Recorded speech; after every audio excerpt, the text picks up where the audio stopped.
জাতীয় কবি কাজী নজরুল ইসলামের কবরের পাশে সমাহিত হবেন জুলাই গণ-অভ্যুত্থানের সম্মুখ যোদ্ধা, ইনকিলাব মঞ্চের আহ্বায়ক এবং আসন্ন ত্রয়োদশ জাতীয় সংসদ নির্বাচনের ঢাকা ৮ আসনের স্বতন্ত্র প্রার্থী শহীদ শরীফ ওসমান হাদী। ১৯ ডিসেম্বর এই তথ্য নিশ্চিত করেছেন ঢাকা বিশ্ববিদ্যালয় কেন্দ্রীয় ছাত্র সংসদ ডাকসুর ভিপি সাদিক কায়েম।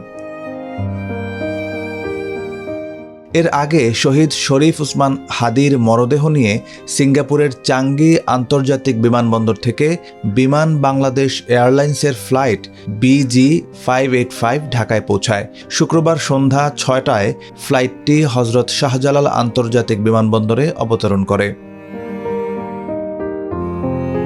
২০ ডিসেম্বর দুপুর ২টায় জাতীয় সংসদ ভবনের দক্ষিণ প্লাজায় শহীদ ওসমান হাদীর নামাজে জানাজা অনুষ্ঠিত হবে। নামাজে জানাজায় অংশগ্রহণে আগ্রহীদের কোনো প্রকার ব্যাগ বা ভারী বস্তু বহন না করার জন্য বিশেষভাবে অনুরোধ জানানো হয়েছে। এ সময় সংসদ ভবন ও এর আশপাশের এলাকায় ড্রোন উড়ানো সম্পূর্ণ নিষিদ্ধ করা হয়েছে।